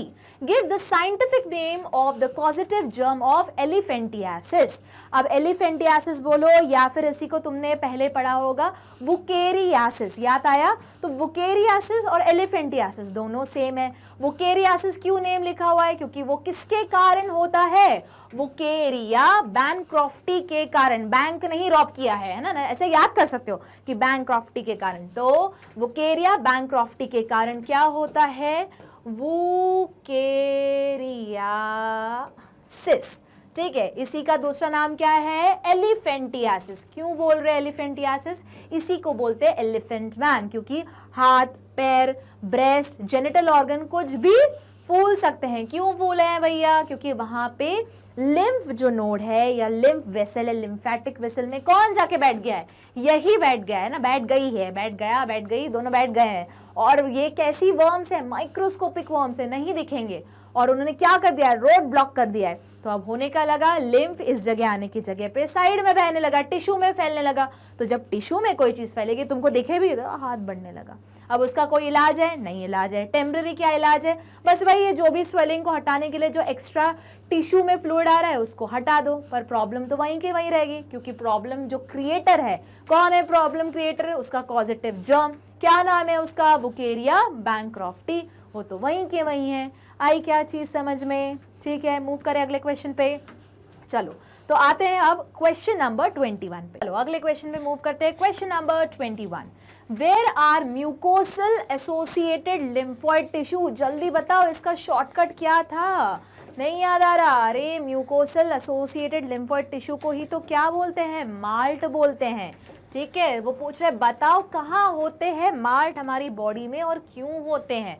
तो देखो जरा आंसर, माल्ट मतलब mucosal associated lymphoid tissue are present in the lining of major tracts. अरे बाबा ये बताओ म्यूकोसा मतलब क्या है, लाइनिंग की ही तो एक पार्ट है, याद करो म्यूकोसा, सब म्यूकोसा, याद आया। तो म्यूकोसा मतलब किसका पार्ट है, जो भी तुम्हारे ऑर्गन्स है, जो भी उसका जो लाइनिंग है, उसका ही तो एक पोर्शन, एक कवरिंग या एक लेयरिंग है, जिसका नाम क्या है, म्यूकोसा। उसी में जो टिश्यू है, मतलब जिसका वो बना हुआ है, उसी में अगर कोई लिम्फ मतलब WBC तैयार बैठी हुई है तो उनको हमने बोल दिया माल्ट। तो देखो are present in the lining of major tract, जैसे respiratory system, digestive system and urogenital tract. अच्छा, जितने भी मेजरली हर जगह होता है, but respiratory system, digestive system and urogenital tract, इसलिए इनमें हम ज़्यादा फोकस करते हैं, क्योंकि ये वही जगह है जहाँ से कोई भी ऑर्गेनिज्म, कोई भी पैथोजन बाहर से हमारे बॉडी के अंदर आ सकता है, इसलिए हम इनको रेफर करते हैं, ठीक है। जैसे तुमने सांस ली, अनुलोम विलोम किया, मतलब जरूरी नहीं अनुलोम विलोम करो, नॉर्मल में सांस लोगे तो भी क्या है, सारे पैथोजन इनहेल आ रहे कहाँ जा सकते, तुम्हारी बॉडी के अंदर आ सकते, इसलिए उनको वही रोकना इंपॉर्टेंट है। तुमने खाया वही गंदी पानी पूरी वाले हाथ, गंदे नाली वाले हाथ है ना, टट्टी वाली वो उड़ के जो आई थी, चलो उनको हाथ साइड में रखो, बट उनसे भी देन तुम खा रहे हो तो वापस कहाँ जा सकता है, तुम्हारी पूरी एलिमेंट्री कैनाल में। अब एलिमेंट्री कैनाल दो तरफ से ओपन है, क्यों, क्योंकि हमारी किस टाइप का डाइजेस्टिव सिस्टम है, ओपन टाइप का है ना, क्योंकि ऊपर से भी है इस साइड से भी है, ऊपर साइड में बकल कैविटी में माउथ और इस साइड से एनस। वापस ये 11th में पढ़ा था तुमने अगर याद होगा तो। उसके बाद यूरोजेनिटल ट्रैक्ट, अब जहां से यूरिन फॉर्म हो रहा है और बाहर की साइड में निकल रहा है तो वापस है तो ओपनिंग ही ना बॉडी में, तो इसको हम क्या बोलते हैं, जितनी भी ओपनिंग्स है बॉडी की वहाँ का जो लाइनिंग है वो उसके अंदर क्या रहता है, माल्ट होता है। क्यों होता है, MALT constitute about 50% of the lymphoid tissue in human body that elicits immune response to antigen along muscular mucosal surface. भैया तैयार बैठे हैं वो लोग, क्यों, आने दो किसी को, क्योंकि जो रास्ता है वहीं से तो कोई एंटीजन आएगा, जैसे ही आ गया बस पीट डालो उसको, आई कहानी समझ। तो वहां पे स्पेसिफिकली एंटीबॉडी, मैक्रोफेज, तुम्हारे सारे ग्रैनुलोसाइट सब बैठे हुए हैं, आने दो किसी को, अपन उसी के अगेंस्ट क्या प्रोड्यूस करेंगे, एंटीबॉडी निकालेंगे और उसको क्लीन कर देंगे। ठीक है, चलो मूव करते हैं क्वेश्चन नंबर 22 पे। क्या बोल रहा है question number 22, name the fish that help in eradication of mosquito larvae. अरे ये देखो, ये क्वेश्चन दो जगह आया था, एक इस चैप्टर में भी तुमने पढ़ा मलेरिया के अंडर, और दूसरे किस जगह पे पढ़ा था तुमने, जब तुम बायोटिक मेथड ऑफ कंट्रोल पढ़ रहे थे। तो मलेरिया जो एक प्लाज्मोडियम के कारण होता है, तो उसको हम किस तरीके से, क्यों फैलता है, क्योंकि उसका वेक्टर कौन है, मॉस्किटो। अगर हमने मॉस्किटो को ही हटा दिया तो फिर बीमारी होगी नहीं, तो हमने क्या किया उसके लिए, बायोटिक मेथड यूज किया। तो बायोटिक मतलब एक ऑर्गेनिज्म को मारने के लिए दूसरा ऑर्गेनिज्म ले आए, तो यहाँ भी तो वही कर रहे हैं। तो हम कौन सी फिश यूज कर रहे हैं, गंबूसिया फिश। क्यों, क्योंकि ये फीड ही करती है, ये प्रीडेटर ही है, किसकी, मॉस्किटो के लार्वे की। देखो जरा, gambusia is a fish that help in eradication of mosquito larvae. Why, because its prey is तुम्हारा कोई और नहीं बल्कि कौन है, मॉस्किटो लार्वे, या it feeds on mosquito larvae. Clear है इतना, चलो मूव करें अगले क्वेश्चन पे। Question number 23, what type of virus causes AIDS. आगे वापस वही HIV। HIV किस टाइप का वायरस है, रेट्रोवायरस। देखो, नेम इट्स जेनेटिक मटेरियल, लो ये तो हमने अब भी पढ़ा। तो रेट्रोवायरस कॉजेस एड्स, नाम HIV। RNA is a genetic material, याद करो मैंने बताया था जेनेटिक मटेरियल कुछ भी हो सकता है, DNA भी हो सकता है, RNA भी हो सकता है, डबल स्ट्रैंडेड भी हो सकता है, सिंगल स्ट्रैंडेड भी हो सकता है। बट तुम्हारे जो HIV में कैसा रहता है, वो RNA रहता है, और कैसा रहता है, सिंगल स्ट्रैंडेड। दिख रहा है तुमको ऐसे, सिंगल कॉइल्ड नहीं, डबल होता तो डबली कॉइल्ड रहता। हुआ क्लियर, मूव करें अगले क्वेश्चन पे। चलो तो अब मूव कर रहे हैं क्वेश्चन नंबर 24 पे। What causes swelling of lower limbs in patients suffering from filariasis? देखो जरा, 3 नेम हो गए एक ही बीमारी के, कौन कौन सा, फाइलेरियासिस, दूसरा वुकेरियासिस, तीसरा एलिफेंटियासिस। वापस आ गया सेम क्वेश्चन, आंसर सेम है, नाम बदल के आ रहा है। तो अगर वुकेरियासिस हो रहा है तो किस वजह से हो रहा है, वुकेरिया बैंक्रॉफ्टी। उसके बाद एलिफेंटियासिस सेम, फाइलेरियासिस तुम फाइलेरियल वर्म बोलो, या फिर क्या बोलोगे, Wuchereria bancrofti and Wuchereria malayi. The filarial worm lives for many years in the lymphatic vessel of lower limb, causes inflammation and swelling। अब बताओ जल्दी रीजन, इन्फ्लेमेशन स्वेलिंग क्यों हो रहा है। अगर किसी ने इसी का आगे क्वेश्चन पूछ लिया रीजनिंग में कि बताओ during the infection of elephantiasis or during the disease of elephantiasis oblique filariasis oblique जल्दी बताओ wuchereriasis, what is a major cause of inflammation and swelling. तो क्या लिखोगे वहां पे, बिकॉज, क्योंकि ये जो वर्म है, ये जो फाइलेरियल वर्म है, वो कहाँ जाके बैठती है, किसको ब्लॉक करती है, तुम्हारे लिम्फेटिक वेसल्स को। लिम्फेटिक वेसल्स में वो जाके क्या करती है, ब्लॉक कर देती है। जब लिम्फेटिक वेसल्स को ब्लॉक करेगी तो जो लिम्स ऊपर से आ रहा है या नीचे से आ रहा है वो जा नहीं पाएगा, तो क्या करने लगा, वो यहाँ वहाँ फैलने लगेगा। तो फैलने लगेगा, तुमको दिखने लगेगा। आई कहानी समझ में, मूव करें अगले क्वेश्चन पे। Question number 25, name the 2 types of cell in which HIV multiplies after gaining entry into the human body. Same चीज देखो, सेम क्वेश्चन है, लैंग्वेज चेंज कर ली। वहां पे पूछा था बताओ which are the 2 cell which are highly affected during the AIDS disease या एड्स में और HIV इन्फेक्शन। अब उन्होंने पूछा बताओ कौन से वो दो सेल है जिसमें HIV क्या करता है, मल्टीप्लाई करता है। याद करो मैंने बताया था HIV क्या करता है, हमारे टीम डिफेंस की जो आर्मी है उसके कमांडर को ही कैप्चर कर लिया है ना, किडनैप कर लिया। तो कौन है हमारा कमांडर, टी हेल्पर लिम्फोसाइट और कौन, मैक्रोफेज। मैक्रोफेज का दूसरा नाम एंटीजन प्रेजेंटिंग सेल। याद आया। मूव करें अगले क्वेश्चन पे। तो देखो अगर सेम क्वेश्चन अलग अलग पैटर्न में पूछा जा रहा है मतलब तुम समझ जाओ ये तो भैया क्वेश्चन एक आंसर एक ही चल रहा है, अलग अलग तरीके हैं पूछने के। चलो मूव करते हैं अगले क्वेश्चन पे। Question number 26। High fever, loss of appetite, stomach pain and constipation are some of the symptoms seen in a patient. How would the doctor confirm that the patient is suffering from typhoid. सबसे पहला question था आज की video का, typhoid कैसे क्या लिखेगा। पे जाए गए तुम अपने डॉक्टर के पास, जो भी तुम्हारा फैमिली डॉक्टर है, मेडिसिन डॉक्टर के पास, उन्होंने पूछा क्या हो रहा है, तुमने बोला हाई फीवर हो रहा है, लॉस ऑफ एपेटाइट हो रहा है, पेट दुख रहा है, लूज मोशंस लगे हैं, ठीक है, ये सब कुछ हो रहा है। अब तुम ये कंफ्यूज हो कि भैया ये टाइफॉइड है कि अमीबियोसिस है। तो डॉक्टर ने क्या लिखा कोन में भाई, प्रिस्क्राइब किया क्या, अंडरगो विडाल टेस्ट। तो वही तो क्वेश्चन नंबर 1 था कि हाउ वुड यू डिटेक्ट या what is the diagnostic test for Widal. अब इन्होंने इतनी पूरी कहानी लिख ली और एंड में पूछ रहे हैं बताओ कैसे बताएंगे कि टाइफॉइड है कि अमीबियोसिस है। तो देखो अब बोलोगे मैम पर आपने तो सिर्फ टाइफॉइड का ही कंफर्मेटरी नहीं, केमिस्ट्री थोड़ी ना पढ़ रहे हैं, आपने तो टाइफॉइड का ही डायग्नोस्टिक टेस्ट बताया है। हाँ तो अगर विडाल टेस्ट में पॉजिटिव आ गया मतलब टाइफॉइड है, अगर विडाल टेस्ट नेगेटिव आया मतलब तुमको क्या हुआ है, अमीबियोसिस हुआ है। आई कहानी समझ में। मूव करें अगले क्वेश्चन पे। तो अगला question, question number 27। Mention the useful as well as the harmful drug obtained from the latex of poppy plant। जल्दी बताओ पॉपी का साइंटिफिक नेम क्या है, पैपावर सोमनीफेरम। वापस इंपॉर्टेंट है, ठीक है, पॉपी की जगह पे वो पैपावर सोमनीफेरम लिख देंगे, पर मत बोलना ये क्या पूछा है, अरे वही पूछा है जो बुक में दिया है, ठीक है।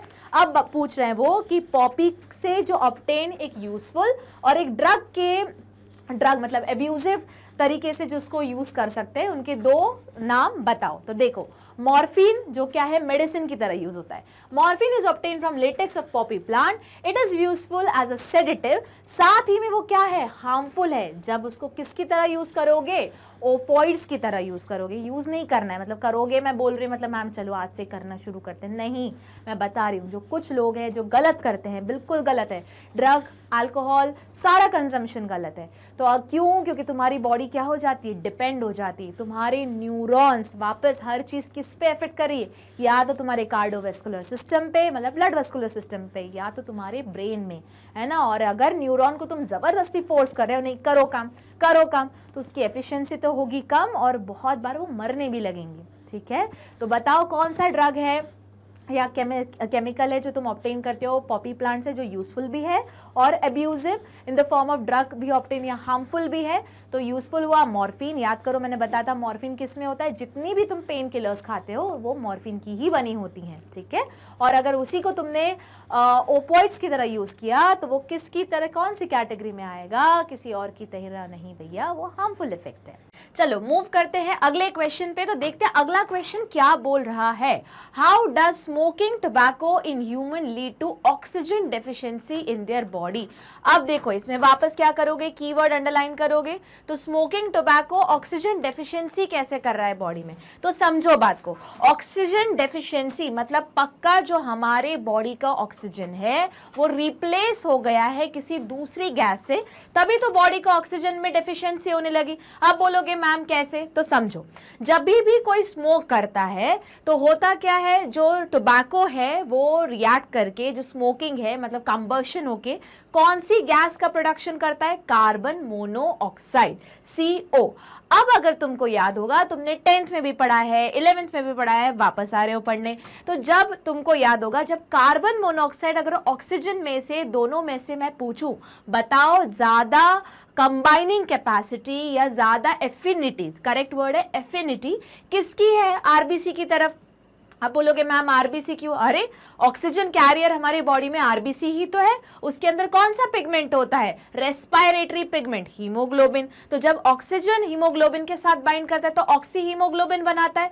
बट अब क्या हुआ, ये इंसान क्या कर रहा है? स्मोक कर रहा है। अब स्मोक करते समय ऑक्सीजन तो वो इनहेल कर रहा है, बट उसका रिजल्ट क्या हो रहा है? Carbon monoxide. सेम गैस उसने क्या की? इनहेल की।